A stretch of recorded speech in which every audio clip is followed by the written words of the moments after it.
O que é o yoga? Muitas vezes nós nos perguntamos o que é essa prática praticada por milhões de brasileiros e milhões de pessoas em todo o mundo.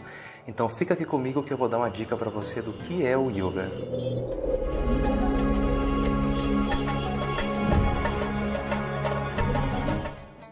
A palavra yoga ela vem do sânscrito yug, que significa em primeiro momento conectar, unir, juntar.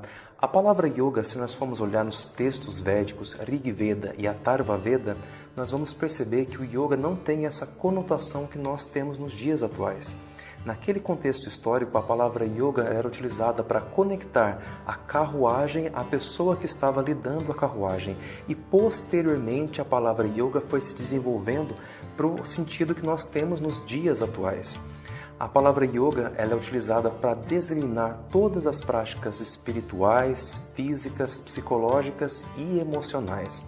Vale a pena lembrar que na Índia existem 8 escolas de filosofia, algumas escolas que trazem os Vedas como autoridade e algumas outras escolas que acabam deixando o Veda em segundo plano. A palavra yoga, além de se conectar, juntar, unir, ela também pode significar, em um sentido mais profundo, independência, que é a palavra que nós conhecemos, Kevalya. A palavra yoga foi se desenvolvendo no decorrer da história da Índia até que nós chegamos com o sábio Patanjali. Patanjali escreveu o texto famoso Patanjali Yoga Sutra e nós não temos a exata data deste texto. Então nós temos um período longo ali da história que nós não sabemos exatamente a data da escrita do Patanjali Yoga Sutra. Entretanto, vale a pena lembrar que o Patanjali ele definiu o que é o yoga. Nas palavras de Patanjali, yoga é o controle das flutuações mentais. Ou ainda falando de uma forma mais técnica, yoga é o apaziguamento dos vratis, dessas modulações da nossa mente. Vale a pena lembrar que muitas vezes pessoas imaginam, então Patanjali foi o criador do yoga. O yoga surgiu há 400 anos antes de Cristo. Na verdade não, o yoga é mais antigo que isso. Se você lembrar, no decorrer da história da Índia, existiam várias civilizações pré-védicas. Duas delas muito famosas, Mohenjo-Daro e Harappa. Se você olhar nas escavações arqueológicas, nós podemos encontrar um selo muito peculiar para a tradição de yoga, chamado selo de Pashupati. Nesse selo de Pashupati existe uma pessoa sentada em posição de lótus, com alguns animais ao redor dele, usando rudrakshas, e sentado em uma posição de yoga. Então, mesmo nessa civilização pré-védica, já existia indícios do yoga naquele período. E aí nós voltamos com Patanjali, então, o grande sistematizador da escola de yoga. Patanjali vai definir que o yoga não é somente uma prática física como nós estamos acostumados a ver. Nós associamos yoga somente a alongamento, quanto mais você soa, mais você está praticando yoga. Pelo menos essa é a visão que a grande maioria dos ocidentais tem a respeito do yoga. Porém, Patanjali vai dividir o yoga em 8 passos. Por que 8 passos? Porque ele vai trazer como o yoga pode ajudar você em todas as esferas da sua vida. O primeiro passo se chama Yama, é a parte ética do yoga, onde você vai trabalhar como você se relaciona com o outro. Primeiro passinho desse Yama, Ahimsa, ou não violência. Segundo passinho, Satya, verdade. Terceiro passinho, Asteya, não roubo. Quarto passo, Brahmacharya, o controle da atividade sexual. Quinto passinho, Aparigraha, desapego. Vale a pena lembrar que muitas pessoas acham que desapego é você não possuir nada e viver na pobreza extrema. Isso não é desapego, você pode possuir as coisas, mas as coisas não o possuem. Segundo passinho, Patanjali vai chamar de Niyama. E aí nós vamos ter limpeza, depois disciplina, depois contentamento. E contentamento não significa você estar acomodado com as coisas do dia a dia, mas contentamento significa você olhar para o seu passado e ser grato. Essa é a verdadeira gratidão. Quando você olha para as coisas que você já realizou, quando você olha para o seu passado e você se sente feliz com aquilo que você já conquistou ou até mesmo com aquilo que você já perdeu, porque tudo isso te trouxe onde você está agora. Quarto passinho, Svadhyaya, o constante estudo e aprimoramento do ser. Patanjali sabia que nós nunca podemos ter o conhecimento total das coisas. O mundo muda, as coisas evoluem, se transformam. Então todo yogi precisa estar constantemente em aprimoramento pessoal. E o último passinho do Niyama, Ishvara Pranidhana. Ishvara é um termo do yoga que se refere a Deus, mas de uma forma muito peculiar. Toda vez que nós falamos Deus, na nossa construção social cristã, nós já imaginamos o Deus europeu, Jesus e toda essa questão do cristianismo. Mas o yoga vai colocar Ishvara como o conceito de Deus, bem diferente do que nós estamos acostumados.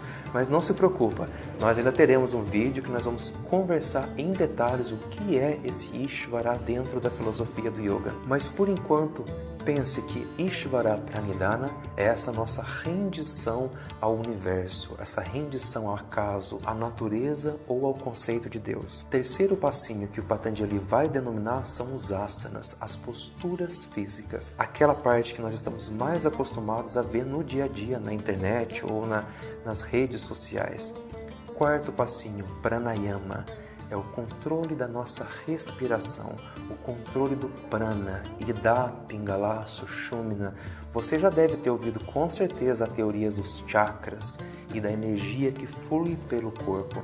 O quarto passinho vai lidar com isso. Quinto, Pratyahara, o recolhimento dos nossos sentidos. É quando o yogi ou a yogini tem o controle dos seus sentidos, visão, audição, e ela consegue entrar em um estado de meditação profundo sem se preocupar com os estímulos do corpo exterior. Sexto, dharana ou concentração. Toda vez que nós fazemos qualquer atividade, se nós não temos uma concentração, nós não chegamos a absolutamente lugar nenhum.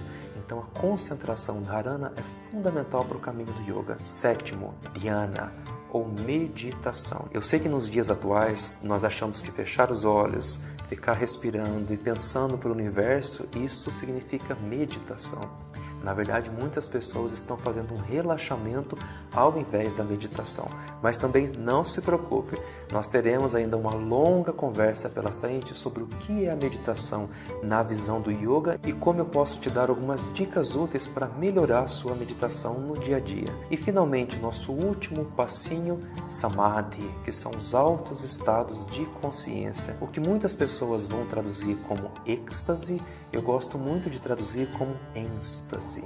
Ou seja, samadhi é aquele estado interior em que você se reconhece o seu ser, a sua real natureza. Então, se você for ver tudo que a gente conversou agora, o yoga é muito mais profundo daquilo que a gente está acostumado a imaginar, que é somente um alongamento. E muitas pessoas imaginam, eu preciso colocar minha mão no meu pé, eu tenho que fazer uma abertura, tirar aquela foto bonita para colocar na internet, para receber aquele monte de curtidas, aí sim eu sou um yogi. Pensa sobre isso. Quantas vezes a gente não tira uma foto e fica esperando a confirmação do outro? E aí eu te faço a pergunta, será que você precisa da confirmação do outro para descobrir quem você realmente é? Pensa sobre isso. E mais uma reflexão para você. Se flexibilidade e alongamento fossem as únicas coisas do yoga, contorcionistas estariam todos iluminados. Então, na verdade, a prática do yoga ela vai englobar todas essas esferas que a gente acabou de conversar. Claro, as posturas são importantes para a gente começar a trabalhar o nosso corpo como se fosse um laboratório. Por exemplo, quando você faz a Trikonasana, você vai começar a sentir as dores no seu corpo. Se você consegue se manter equilibrado durante essa postura Trikonasana sem perder a sua paciência, você está no caminho certo do yoga. Mas se você faz uma postura simplesmente para tirar foto, para receber curtidas ou coraçãozinho no Insta, de repente a sua prática do yoga se tornou alguma outra coisa, mas não o que tradicionalmente se pratica na Índia. Então, conhecendo tudo isso que a gente acabou de conversar agora, a gente começa a perceber que o yoga engloba muitas coisas do seu ser, não somente o seu corpo, mas a sua mente, as suas emoções, e lá para frente a gente vai conversar sobre a sua alma. O yoga é para a humanidade um presente, é uma oportunidade única de você se conhecer pela sua perspectiva, para você finalmente poder chegar ao tão famoso autoconhecimento. Conheça-te a ti mesmo, como já diziam os nossos filósofos gregos, e o yoga vai proporcionar para você essa possibilidade de mergulhar dentro de você. Talvez você encontre algo positivo, talvez algumas coisas para consertar, mas ainda assim será você. Namastê.